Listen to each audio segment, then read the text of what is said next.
Uh,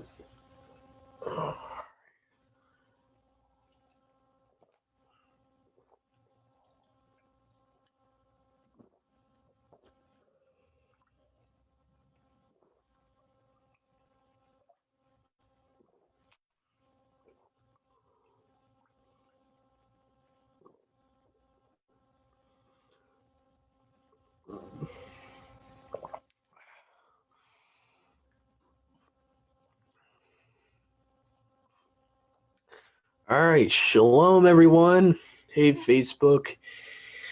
So this is just going to be a study that a brother in our fellowship requested for me to do. My brother Joshua mentioned that this would be a good study to get a decent understanding on what Matthew 24 in context was foreshadowing and where exactly we are on the prophetic clock, also according to Matthew 24. So we're going to be going into Matthew chapter 24, line by line, precept by precept. There's probably going to be, I would say, a couple of cross references from the Tanakh, but not that many. So first, I would like to debunk a lot of misnotions or false assumptions that everything in Matthew 24 has been fulfilled, or vice versa, that nothing in Matthew 24 has been fulfilled already. And one of the misnotions I've been hearing become more prevalent out there, one of these false ideas is the idea that 70 AD fulfilled the Great Tribulation, or that even the Abomination of Desolation had a partial fulfillment in 70 AD with the destruction of Jerusalem and,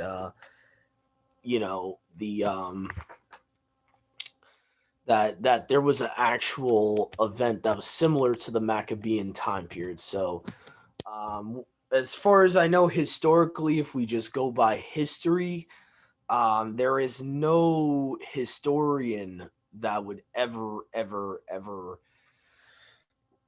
give credence to the fact that 70 AD would have a desecration of the temple and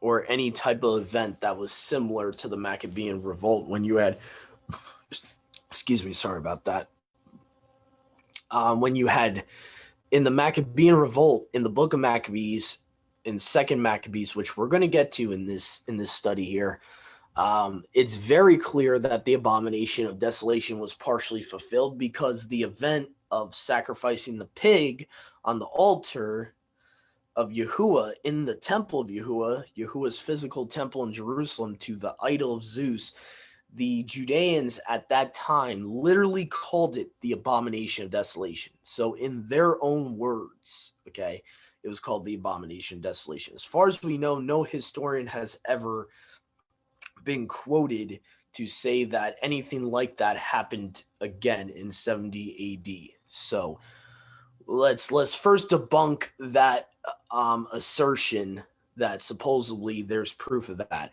If anyone that's listening in, anyone that's tuning in here, if I'm wrong and there's been a historian that would literally cite a event that happened that was a partial fulfillment of Daniel 9:27, feel free to leave a comment on the comment section. Feel free to correct me. Okay, moving on here. So, historically speaking, no one has ever called the destruction of the temple in 70 AD as the start of the Great Tribulation, or that like I said before, that the Abomination of Desolation was fulfilled at that point, with the destruction of Jerusalem in 70 AD. The Great Tribulation is also known as Jacob's trouble. So see, this is the difference here. Yeah, the Yahuwah's people were scattered in 70 AD. They went through trials and tribulation, but they did not go through the Great Tribulation. And we're going to get to a couple of verses here that clearly show is a distinct point in time like no other. Okay? We can't say, oh, we're going through trials and tribulations, so we're going through the Great Tribulation. No, that's not how it works, okay? The Great Tribulation is different from any other tribulation that's happened since this earth was created by Yahuwah roughly almost 6,000 years ago, okay? So if we go to Jeremiah 30, verse 7, that's going to be the first cross-reference from the Tanakh here to kind of give you a decent idea what the Great Tribulation is, okay? All right. So let's see here. Now, because the verse and chapter numberings are off in the Septuagint, I'm going to go to the Masoretic. That's the only reason I'm going to the Masoretic here for time's sake. Okay. All right. Oh, for great is that day, for none like it. Does that sound familiar? There's going to be nothing like it. And it is the time of Jacob's trouble, but he shall be saved out of it. And if you actually look at the word here for out of it, if I'm not mistaken, others, excuse me, man, I got a lot of gas tonight. Oof, that was weird.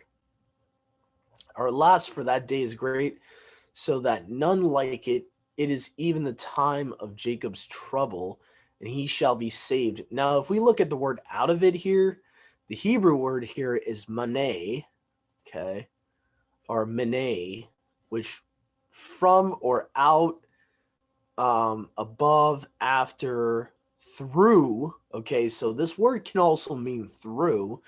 And a fellow believer, Jim Staley, actually referenced this, that a lot of the times in the Greek and Hebrew, where it's translated out of something, especially to do with the tribulations and trials. Sometimes we'll see in the book of Psalms, it talks about many are the afflictions of the righteous, but Yahuwah will save them out of it. Yeah, that phrase more correctly probably should be through it. Okay. So anyway, so the Hebrew word there is meneh. And if I can find this equivalent verse in the Septuagint, I can look at the Greek also. Okay, so let me see here if I have my phone handy, or you know what I can do? Actually, I can go to Bible Hub. Bible Hub will actually help me out with this. Okay. So Bible Hub. Okay, we're going to look at Jeremiah 30, verse 7. Okay. All right. So let's see here. Usually they have the Bretons as an option. Usually. Let's see here. Okay. Oh, it's 37. Okay, so 37 in the Septuagint is 30 in the Masoretic. That's good to know. Okay. So 37 verse 7 in the Septuagint. So it will say in the Greek Septuagint, for that day is great, there is none such another, and it is the time of the straightness to Jacob, but he shall be saved out of it. I'm not a fan of the way Brenton translates the Greek into English. There's straightness to Jacob. No, that doesn't make sense. It should be Jacob's trouble. So that's just really, really bad. And actually, I think the ABP Plus, I think they fixed the chapter numberings is what they do. Yeah.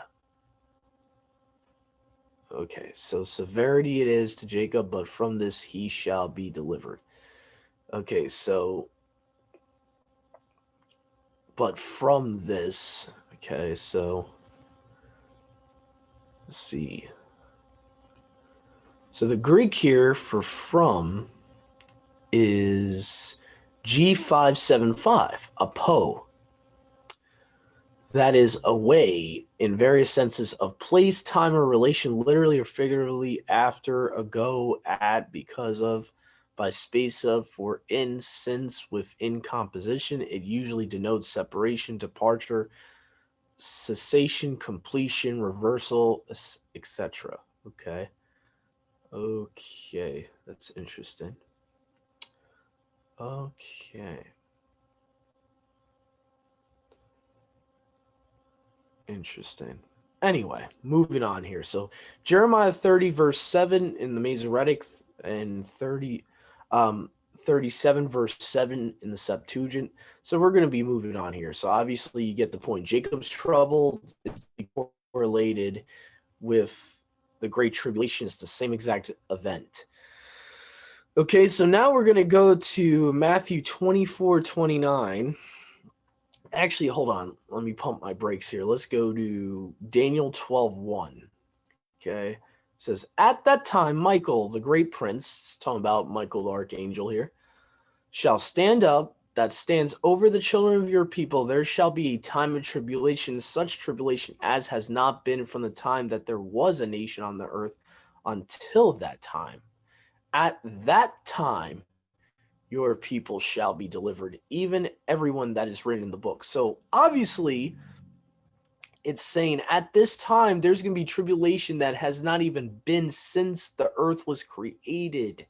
Or let me correct myself. It actually doesn't literally say since the earth was created. It says since there was a nation on the earth until that time. So we're talking about, at the minimum, you're talking about there hasn't been tribulation like this event since, we could even say, the Tower of Babel, or right after the flood, where people separated into different ethnic groups.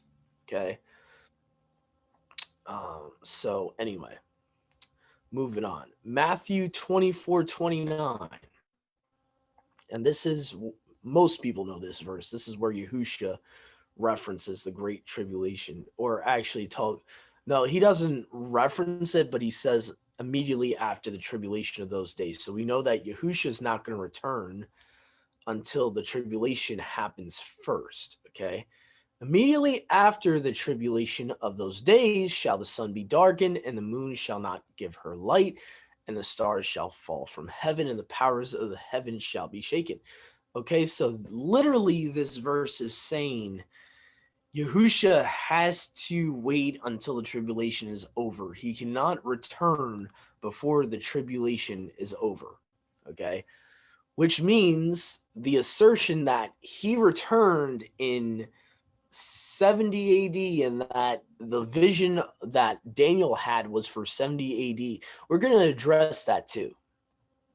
We're going to address his return right now and transition into this second assertion that I just mentioned, that Daniel 7:14 was fulfilled in 70 AD. We're going to show how that's impossible. Okay. So the next bullet point, we just went through what Jacob's trouble is, and that the Great Tribulation, there's no way it has happened before, or it has not been fulfilled yet. Okay, so we're going to the next bullet point here. Okay. All right. Did Yahushua return already? Because many people have said that. A lot of false prophets have even said he returned in 1985, he returned in 1970, this and that, and they've been proved wrong. So this is nothing new. Many people have claimed he returned already. So, okay. Did Yahushua return already? Yahushua ascended in either, meaning ascending to heaven, Proverbs 30 verse 4. Who has ascended and descended? Okay. Yahushua ascended either 33 or 30 AD and has not descended yet.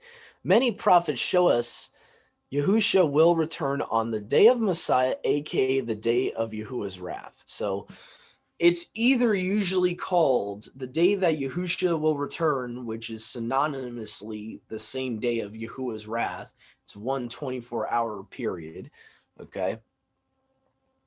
We can find this in Zechariah 14:4, Acts 1:11, and Daniel 7:14. I also referenced to go into why this hasn't happened yet, because this is the assertion that Daniel 7:14 happened already. Some people believe. I'm going to show you guys in the context of this chapter from Daniel chapter 7 why that's impossible. Okay. Let's get to the part where it starts talking about the 4 beast kingdoms and the last beast. Okay. Notice his horns. Okay. Verse 9. Here we go. The Ancient of Days reigns. This is all in context, guys, with the millennium. This is how we know it's all future. Okay. The Ancient of Days reigning on the earth, that is all about the millennial kingdom, which has not happened yet. Okay. The millennial will not start until Yahushua comes to earth. Okay. And he's reigning for 1,000 years. Okay. You can find that in the book of Revelations. Okay. I beheld until the thrones were set. Thrones were set. Remember how Yahushua says to his disciples, you will rule with, you will reign with me during the millennium. Well, he doesn't say literally during the millennium, but he says you will reign with me and judge the 12 tribes of Israel. So when it's talking about thrones in plural being set, we can almost assume safely that this is also talking about the millennial here. Okay. And the Ancients of Days sat, and his raiment was white as snow, and the hair of his head as pure wool. His throne was a flame of fire, and his wheels burning fire. A stream of fire rushed forth before him. Thousands ministered to him, and 10,000 of myriads attended upon him. The judgment sat, and the books were opened. So actually, let me correct myself. This would actually even be after the millennium, way into the future, at the white throne judgment, for goodness sakes. Okay, so to say that Daniel 7:14, which is 4 verses later, happened already, to me makes no logical sense. But we're going to continue reading here. Okay, verse 11. I beheld then, because of the voice of the great words which that horn spoke, until the wild beast was slain and destroyed, his body given to be burnt with fire. Okay, so in context, Daniel 7:11 is talking about the beast being burned in a lake of fire, which, by the way, you can find in Revelations 19. All this stuff is future, guys. This stuff has not happened yet. Okay. And the dominion of the rest of the wild beasts was taken away, but a prolonging of life was given them for certain times. Here we go. The Son of Man is given dominion. Okay. I beheld in the night vision, and lo, one coming with the clouds of heaven as the Son of Man, the Son of Man. Okay. It does make a difference when you have the there. Okay. This is talking about Yahushua pre-incarnate. For those that don't know, that this is a pre-incarnate title to him, just like the angel of Yahuwah is. Okay. And he came on to the Ancient of Days, which is the Father, Yahuwah, and was brought near to him. So this is all happening in heaven. This is a vision Daniel's seen. Yahushua's coming to Yahuwah. Mind you, this is right after the previous verses, or even the header of this chapter talks about this is when he's given his kingdom. Okay, so this is all future stuff. This is all like millennial context, or you could even say white throne judgment context. We just went past that verse that referenced, the judgment seat. So verse 14, and to him was given the dominion and the honor and the kingdom, and all nations, tribes, and languages shall serve him. His dominion is an everlasting dominion, which shall not pass away. This is how we know this is all future, because the dominion that's given to him is not a temporary dominion.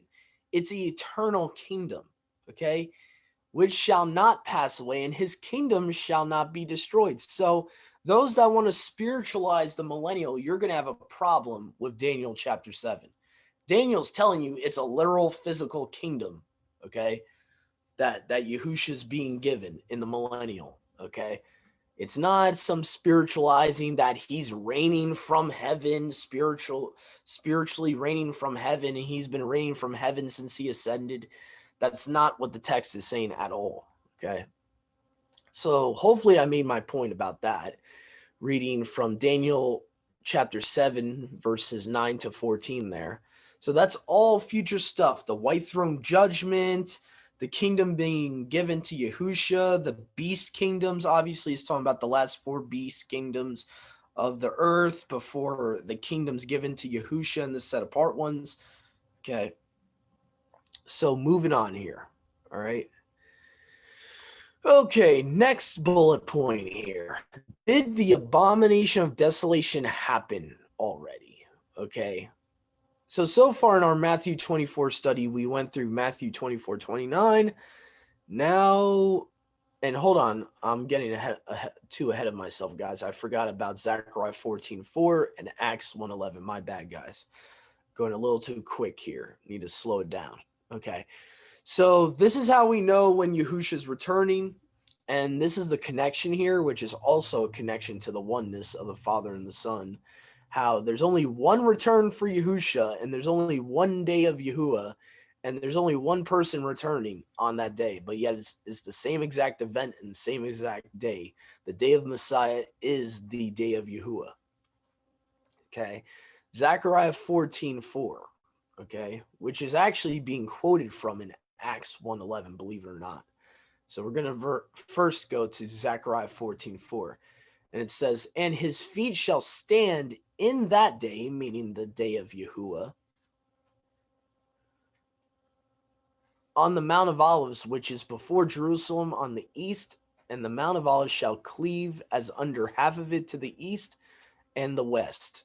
A very great division, and half the mountain shall lean to the north, half of it to the south.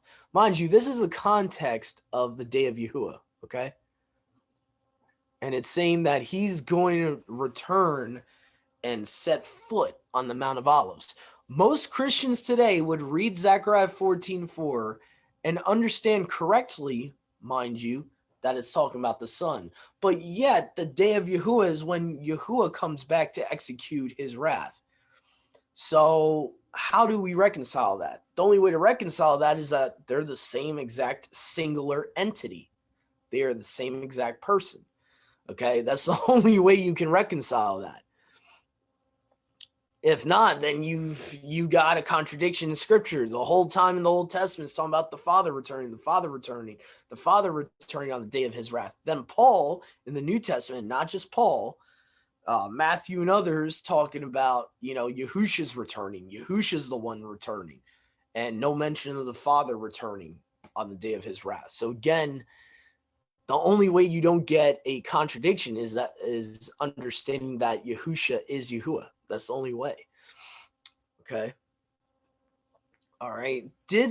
Now we're going to go to the next bullet point here, guys. So, did the abomination of desolation happen already? There is no historical evidence of any event like that which happened in the Maccabean revolt that would have happened again at this point, meaning from the Maccabean revolt, which was like around early, I guess you could say early 1st century, late 2nd century BC. From then until now, there has not been an event like the one mentioned in 2nd Maccabees chapter 6 verse 2 and 1st Maccabees chapter 1 verses 54 to 57. So that's why I'm making this point here.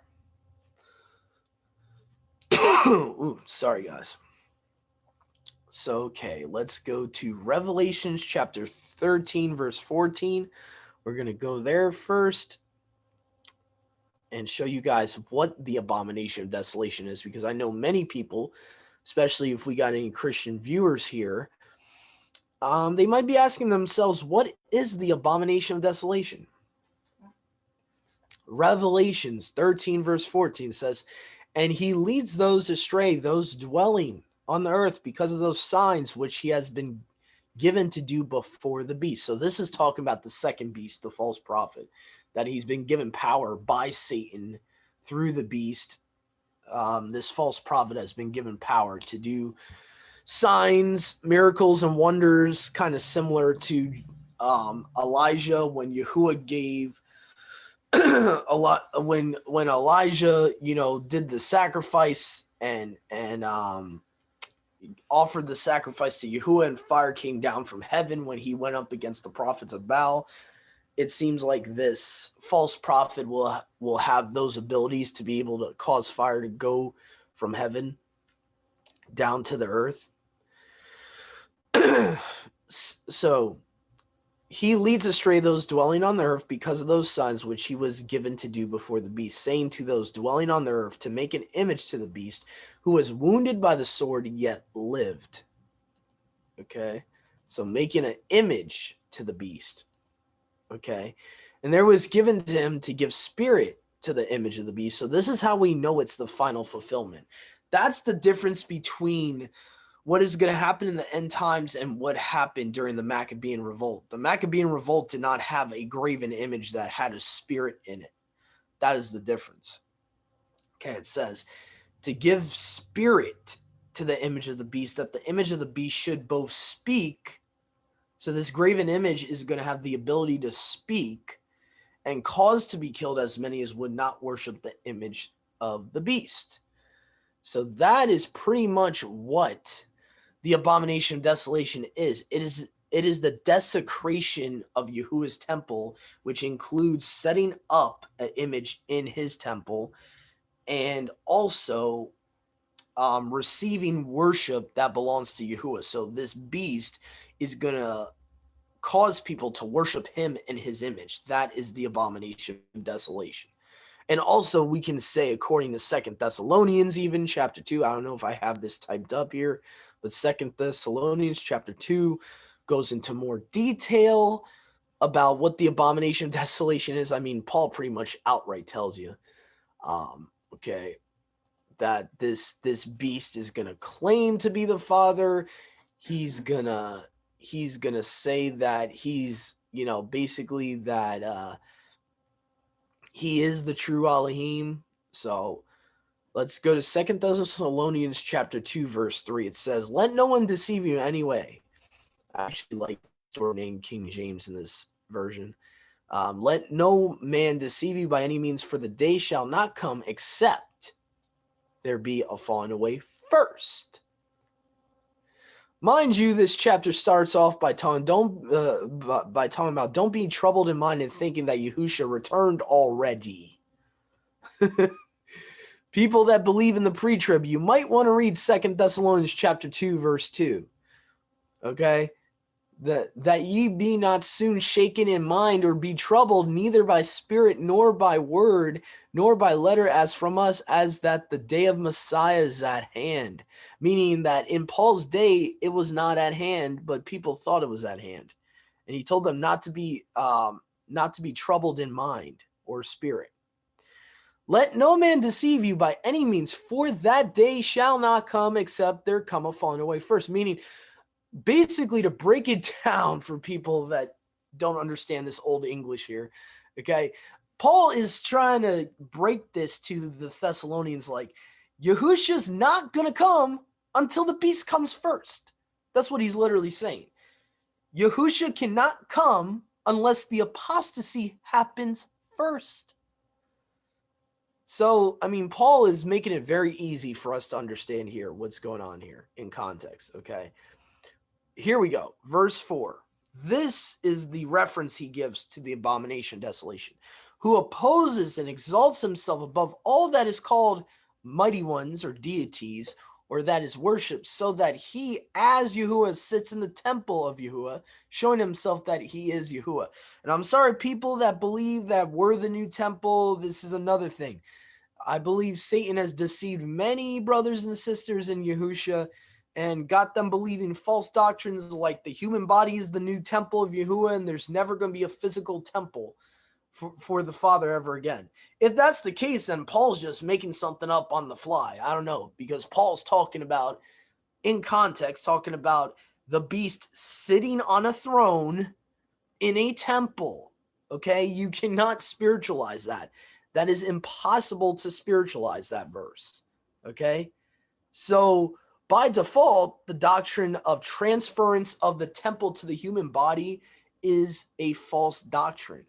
It is not scriptural. And I know a lot of people use Paul's letters They'll use isolated verses, talks about you are the temple. By the way, we don't have time to get into it today, but the word the there in the English is not there, okay? And actually, certain translations like the ISR have correctly changed the to a dwelling place, okay? So it's a metaphor. It doesn't mean that we are literally the new temple, okay? So Paul continues on by saying, remember ye not that when I was yet with you, I told you these things. And now you know that what withholds that he might be revealed in his time. For the mystery of lawlessness does already work. Only he who now lets will let until he be taken out of the way. And again, I'm not going to get into this verse and break this verse down in this study. That'll be another topic. I'll probably call the video, Who is the Restrainer? I believe, just to give you a basic idea of what I believe this verse is talking about here in verse 7 of 2 Thessalonians chapter 2, I believe the he who now lets is talking about Michael the archangel. I believe that Michael has been chosen by Yahuwah the Father, by Yahushua the Son. They've chosen Michael the archangel to be the restrainer, to restrain the spirit of anti-Messiah that's already in the world, according to 1 John chapter 4, right? So I believe Michael has been charged with that duty to hold back the spirit of the beast, the spirit of the anti-Messiah, until the proper time. Like it says here, it says he will be taken out of the way. And then once the restrainer is taken out of the way, you have the wicked one, okay, the lawless one being revealed, right? So it makes sense to me that the wicked one, the lawless one that's being revealed has to happen after the restrainer has been taken away. So, and this is why I don't believe the set apart spirit is a restrainer. It really gets tricky when you're trying to attribute the Ruach HaKodesh, aka the set apart spirit, as a restrainer, because in the very next verse, an event that happens after the restrainer's being taken out of the picture, he's not in the picture anymore, he's completely taken out of the way.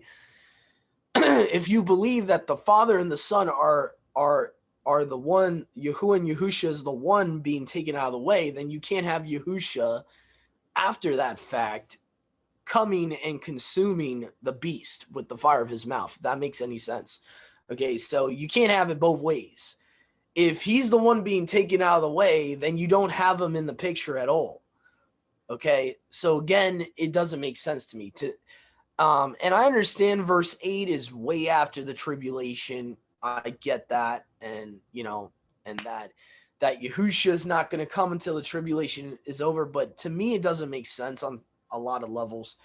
Number one, you're not going to have the presence of the Almighty protecting Israel, protecting Yasharal, his people, for the whole tribulation. If you believe the set apart spirit's the restrainer, there's going to be some problems. And another reason I believe the restrainer is Michael is Jude 1:9, which clearly shows that there is something about him always fighting Satan, okay? Or that he's always keeping Satan at bay, it seems. Jude 1:9, but Michael, the chief messenger, in contending with the devil when he disputed about the body of Masha, presumed not to bring against him a blasphemous accusation, but said, Yahuwah rebuke you. Okay.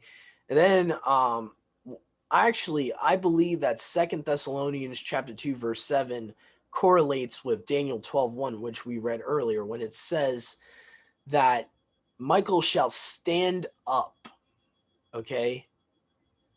He's going to stand up. He's, to me, that makes it sound like Yahuwah is telling him, all right, Michael, get out of the way.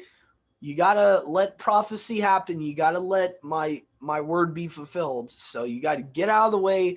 Let the anti-Messiah spirit run rampant during this time, because this is basically Satan's little short time he gets on the earth that Yahuwah allows, where Satan can deceive the majority of the people on the earth. And we see that in prophecy. We see that Satan at this point in time, when the tribulation starts, he pretty much runs rampant through the earth with his chosen one, with the beast, the anti-Messiah, where Yahuwah's people, the people that believe in Messiah Yahushua and keep the commandments, are constantly being chased after, murdered, martyred, put in jail. I mean, this is pretty much Satan's little time that he has on the earth, that he thinks he's gonna win, and so he would look at it like it's his little kingdom or whatever. So while he has the 3.5-year tribulation. So anyway, so I just want to explain that and why I thought it was pertinent to explain 2 Thessalonians chapter 2 verse 7 and who I believe the restrainer is. But anyway, that's really kind of a side topic there. But anyway, we can go to other verses that reference what the abomination of desolation is, and that Paul's not making this up. We can go to Daniel 9:2. So let's go to Daniel chapter 9 verse 2. Okay. All right. I, Daniel, understood by books the number of years which was the word of Yahuwah to the prophet Yirmiyahu, even 70 years for the accomplishment of the desolation of Jerusalem. Now, notice how it says the desolation of Jerusalem. This is another thing I want to talk about. There is a huge difference between the desolation of the city Jerusalem and the abomination of desolation is the desecration of the temple. It's not the desolation of the city of Jerusalem. So a lot of people misunderstand this concept. A lot of people start mixing the two together. I'm sorry, but Daniel 9:2 is actually not even viable. That's my bad. I actually trusted Treasury of Scriptural Knowledge to give me all the correct cross references here. So no. Daniel 9:2 is actually talking about a separate prophecy. So I apologize, all the viewers and listeners, for that. That's my bad. So, but I'm glad that came up, because that's another thing I wanted to talk about and differentiate and make the differentiation between the two prophecies. They are two complete separate prophecies. The desolation of Jerusalem is not the abomination of desolation. I want to make that clear. That's a complete separate prophecy within the same chapter of Matthew. Okay. All right. All right. So Daniel 11, verse 31, and seeds shall spring up out of him, and they shall profane the set apart place of strength, and they shall remove the perpetual sacrifice and make the abomination desolate. Another reason why the abomination of desolation has to be physical, has to be in a physical temple on earth, because the anti-Messiah and his seed, his children, are removing the perpetual sacrifice. Okay? You can't interpret this spiritually. There's no way to spiritualize this. Okay? So it's very important to understand that. And Kapha, who's commonly called Peter the Apostle, he warned us in his own book, saying you cannot interpret prophecy any way you want. There's no private interpretation to prophecy. He made that extremely clear. Okay. All right. So now we're going to go to a little bit of apocryphal literature to really drive the point home of what the context of what the abomination of desolation actually means. So we're going to go to 1 Maccabees chapter 1, verses 54 to 57. Now, mind you, all 4 books of Maccabees were canon in the Septuagint, Old Testament. Okay, they were considered canon. They were part of the Apocrypha that was included in the Septuagint canon. Okay. Anyway, moving on here. So verse 54 to 57. Now the 15th day of the month, Keslu, in the 145th year, they set up the abomination of desolation upon the altar, and built idol altars throughout the cities of Yehuda, Judah, on every side, and burnt incense at the doors of their houses and in the streets, And when they had rent in pieces the books of the law, wow, which they found, they burnt them with fire. This makes sense why in the book of 4th Ezra, which is part of the Apocrypha of the original 1611 King James and would have been considered canon in the 1611 King James and older Bibles like the Geneva. 4th Ezra mentions that Yahuwah comes to Ezra and asks him and other Hebrew scribes to rewrite the scriptures. This kind of makes sense. Why? Because these people in the Maccabean revolt actually ripped apart Yahuwah's Torah. Okay, that's what it's saying here. So there was no scripture after the Maccabean revolt. And whatsoever was found with any of the book of the covenant, or if any committed to the law, the king's commandment was that they should put him to death. Okay, so now we're going to go with 2 Maccabees chapter 6, verse 2. This literally tells you here what the abomination of desolation is, very vividly, I might add. 2 Maccabees chapter 6, verse 2, and pollute also the temple in Jerusalem, and to call it the temple of Jupiter Olympus, and that in Gerizim of Jupiter, the defender of strangers, as they did desire that dwelt in the place. Okay, so again, in context, that's what the abomination of desolation is. So when we look at history, has anything like that which happened, which was a partial fulfillment, just want to make that clear, it's not a full fulfillment, it's going to happen again according to Revelations. Okay, since that time, there has not been an abomination of desolation from that time until this very day, this very moment. Okay, so that's the point I wanted to drive home. Okay, wars and rumors of wars. This prophecy has been partially fulfilled over a long period of time. Okay, so let's read scripture here. Okay, wars and rumors of wars, right? So we're gonna, let's use Bible Gateway here. Okay, Mathew 24:6. And you shall hear of wars and rumors of wars. See that you be not troubled, for all these things must come to pass, but the end is not yet. Now, honestly, wars and rumors of wars, I think even since the time of Yahushua being on the earth, wars and rumors of wars throughout history since then, it has become more common and common and common.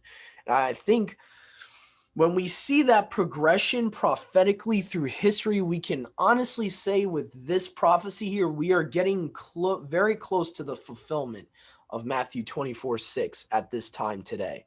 I would say we're right at that time right now.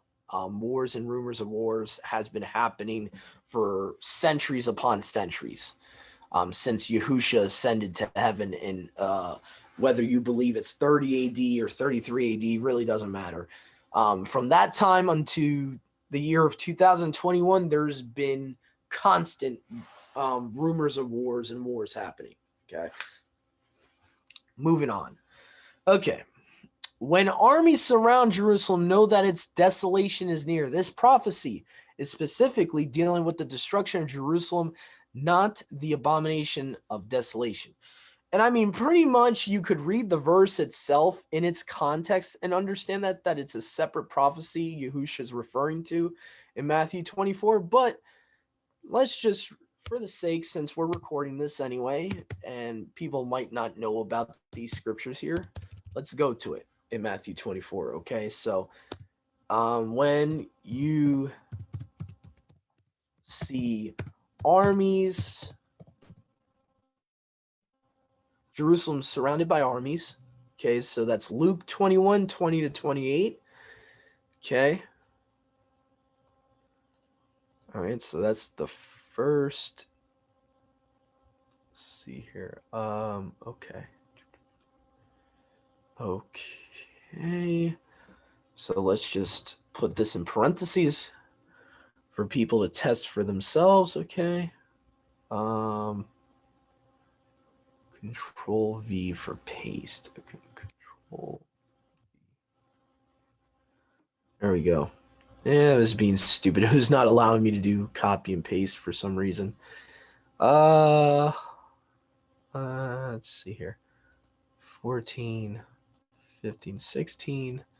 Yeah, we can do normal text, but let's do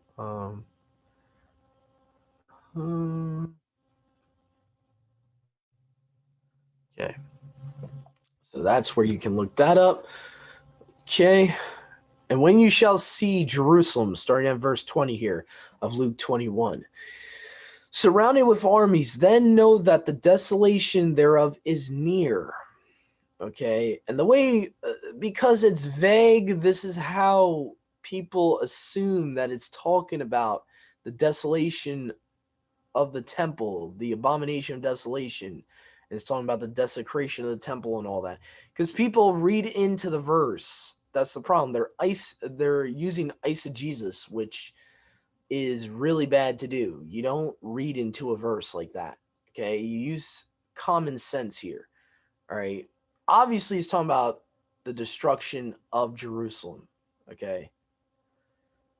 Okay, because it's even telling people, let them flee to the mountains, let them not that are in countries enter therein too. Okay. Because first of all, it's talking about the city of Jerusalem. It's not even mentioning the temple. It's not even mentioning the setting up of a graven image or anything. It's talking about the destruction of the city. Okay, so and let me just actually see here if there's a translation that actually has its desolation. The way the King James is worded is why people get this concept. Really, it's due to translators not being specific enough. Okay. Yeah, thank you, ISR. It's laying waste. What's laying waste? Jerusalem's laying waste, not the temple. Okay. Okay. So again, the biggest problem here is the King James just says the desolation instead of its desolation. Okay, and a lot of the modern translations, to their credit, actually say its desolation. So the desolation of the city, the destruction of the city. Okay, that's the context there. Anyway, moving on. I don't want to beat a dead horse here. Ethnicity shall rise against ethnicity. Oh man, is this a misunderstood prophecy here? And one of the main reasons is because our wonderful, wonderful, great English translators decide to translate a Greek word which means ethnicity as nation. Okay? And in our Greco-Roman understanding of what a nation is, we automatically think a country, right? That's the biggest problem. Okay, so let's go to that verse in Matthew 24. Nation shall rise against nation. Okay, so we got Bible Gateway, Matthew 24:7. Okay. See, this is the problem. Nation. That's the problem. So already your head is already thinking, oh, this is talking about all the countries at war, like Russia against America. Wrong. It is not talking about country against country. And once you realize that, then it starts making sense what it's actually talking about. Okay. Ethnos shall rise up against ethnos. Okay. Ethnicity. Okay. A company, swarm, multitude of individuals of the same nature or genius, meaning genealogy. Okay. This is talking about people that are who are of the same ethnicity or genetic family. Okay. So what it's really saying is people of one ethnicity will be rising up and fighting another ethnicity. Where do we see that today? Oh, I don't know. Maybe earlier in this year, Black Lives Matter and the police. I don't know. Just one wild guess where we're seeing that today being fulfilled. Okay. couple of years ago, this movement was already started with the Black Lives Matter and George Soros, and he was really getting a lot of our brothers and sisters of darker melanin to basically just, get their minds psychologically back into the 40s and 50s, and trying to make them really, really just brainwash them into thinking it's still like the days of Martin Luther King, just because of isolated incidences and all that. I'm not trying to get political, but at the same time, this is what this prophecy is talking about. It's one ethnic group will rise against another ethnic group. It's not talking about country versus country. So once we realize that, we'll start understanding that we're actually in the middle of this prophecy being fulfilled. We're actually living this prophecy right now in Mathew 24, verse 7. And technically speaking, it's been happening for a while. It's just now it's getting really obvious. Now it's getting very obvious, okay? So earthquakes in various places. This prophecy has been partially fulfilled over a long period of time, okay? And we can go to earthquakes in various places. California has them all the time. And yeah. Well, I think this prophecy, Mom, is more talking about places that wouldn't usually have an earthquake. Like it's talking about various places, like multiple places, like diverse places. Like to me, it's common sense. It has to be talking about places that should not have an earthquake. They're getting earthquakes because it's a sign of the times. I remember a couple of years ago, I was driving around with one of my former friends. We were in Milltown, and there was a minor earthquake actually happened while we were driving around there. So all the way up here in central Jersey, there has been earthquakes in the past couple of years, okay? So we are in the middle of this prophecy also being fulfilled too. And one of the places you can find this prophecy is Luke 21, verse 11. The earthquakes verse is actually in verse 7 of Matthew 24 also. So, all right, so next bullet point. This glad tidings or Tob news of the kingdom will be preached in all the world for a witness to all ethnicities, then the end will come. And I believe we are close to this being fully fulfilled soon, but not yet. So that's my point of view on it. I believe that we're getting close, but we're not there yet.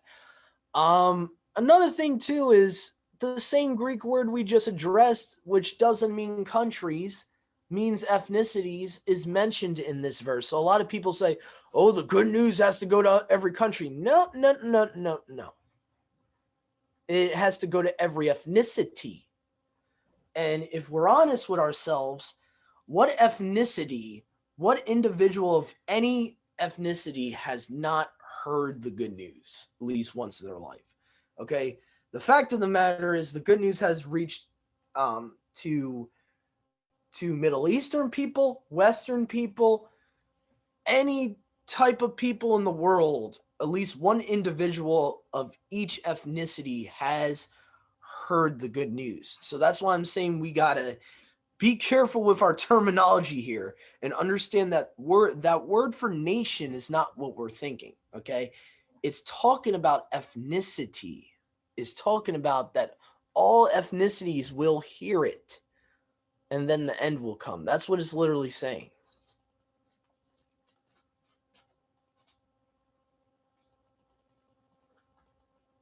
All right, let me just see here. Where is it in Matthew 24? Because it's referencing. No, that's not it. Earthquakes and various. This.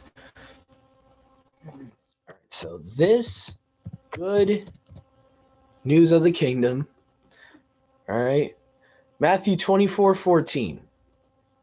Clearly, if we understand what nation really means in the Greek there, means ethnicity, we'll understand what this is really talking about, okay?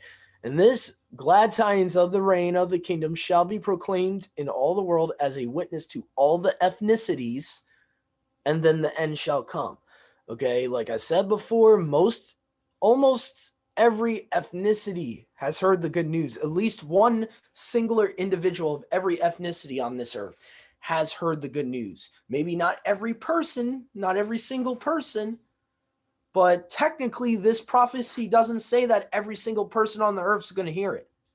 It's saying that every ethnicity will hear it. It says is a witness to all the ethnicities. It doesn't say every person on earth.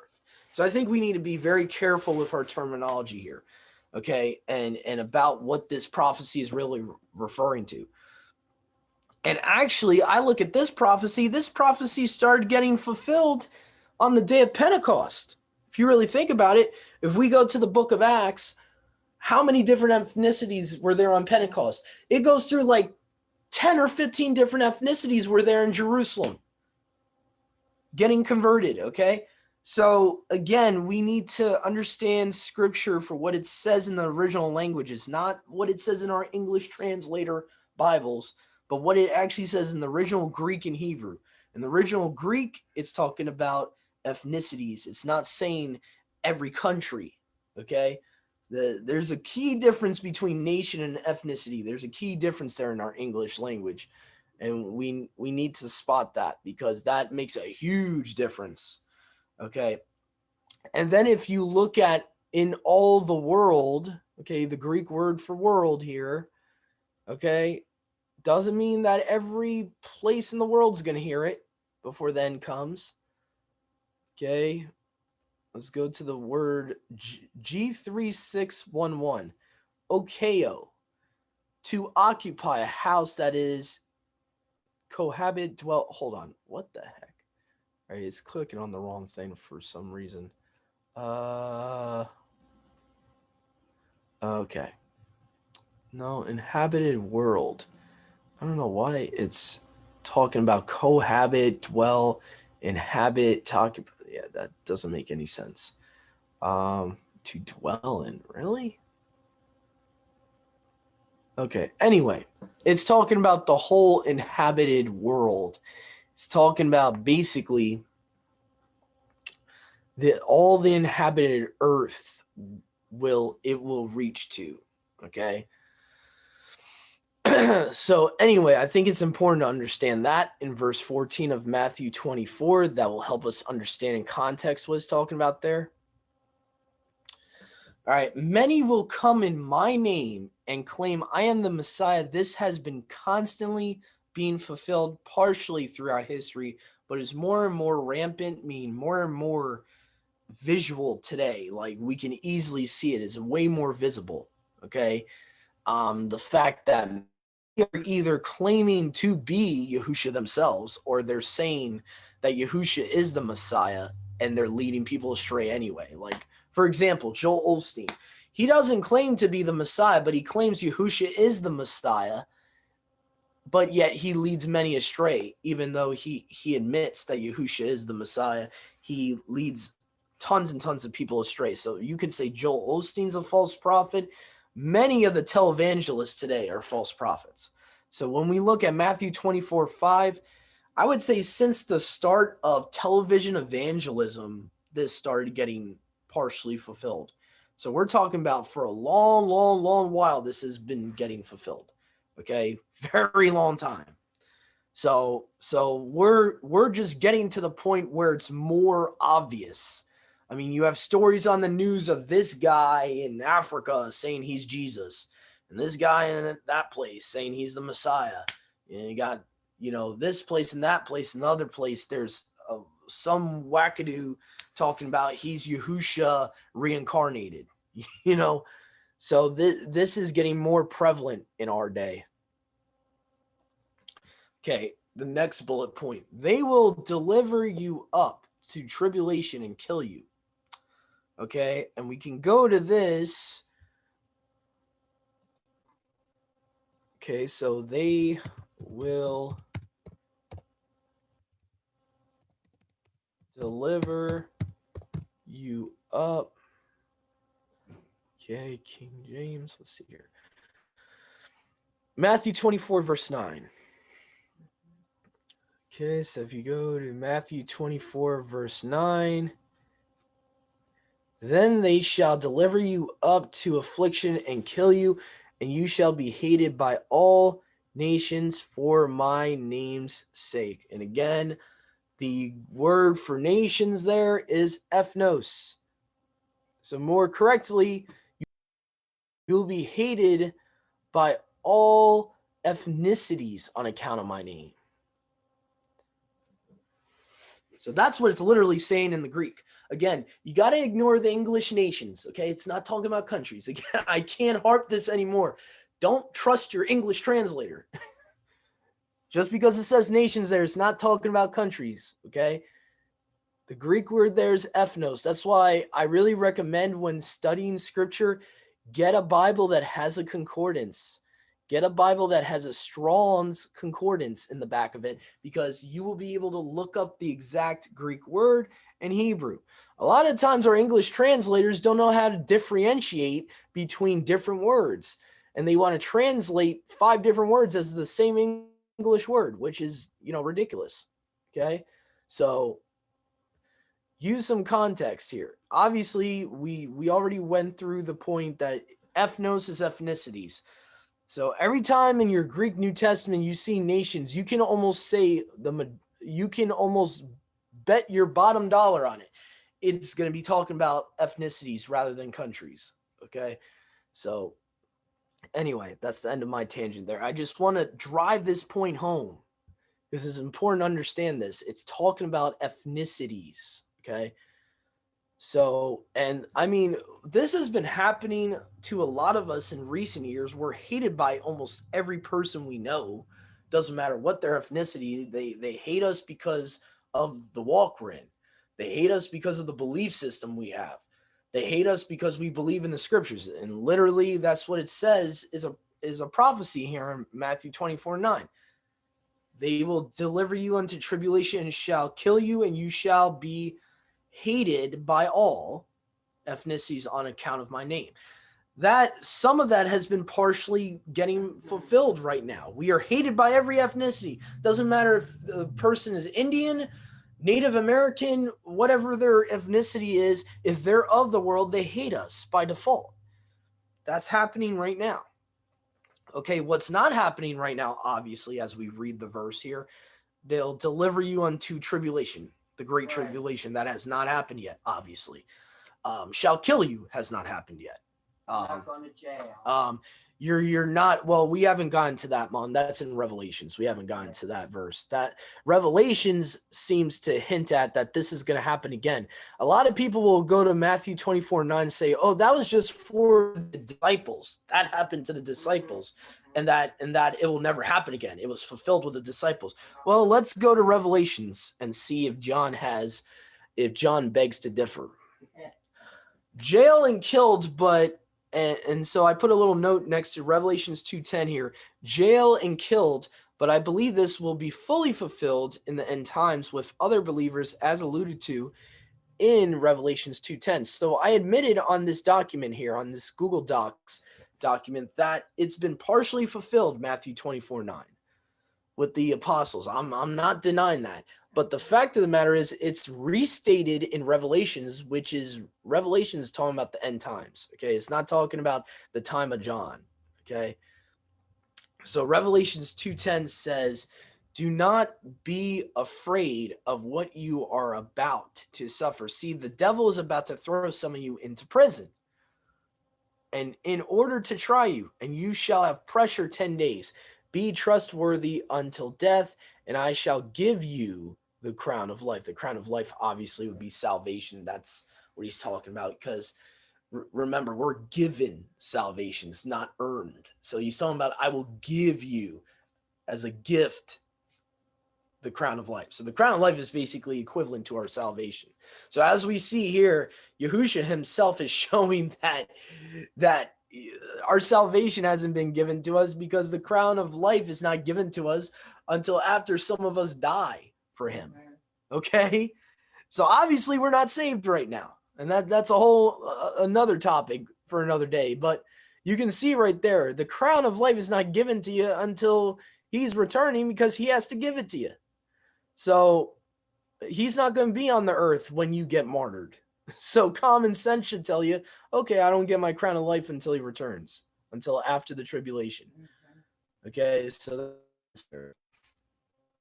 yeah, this topic really fires me up, because there's so many misunderstandings with these prophecies that we went through, and this is only one little 10% nugget of end times prophecy here. Okay, this is one chapter of prophecy in Mathew 24 that we just went through. Okay, so basically I just wanted to go through bullet points, main points that people want to go to, and kind of expose for the viewers and listeners the false assertions people have, either due to their doctrinal biases, whatever denomination background they have in Christianity. And so anyway, I thank everyone who's going to be watching this on YouTube later. I obviously Facebook is seeing this right now because I'm on Facebook Live right now. So thank you for joining in and tuning in. Hopefully this was a baraka to all my brothers and sisters in Yahuwah and Yahusha out there. And I hope this clears up some things, some gray areas you might have had in your understanding, and you might want to, tweak and test your understanding, and even test my own words. Don't just believe me because because you like me. Test to see whether these things be true or not. I'm not perfect. I'm a man. Okay, so but this is the understanding that Yahuwah has given me, that Yahusha has given me on Mathew chapter 24. I hope you guys enjoyed it. Can't wait to see you guys soon. If Yahuwah willing, tomorrow I will be doing another tutorial on a recently new Bible app that my brother in the belief, Joshua, actually showed me, that's on Google Play for Android. So good night, everyone. And please stay tuned. We will be, Yahuwah willing, we will be on Sabbath for our regular Haftorah readings this coming Sabbath. So see you guys. Bye.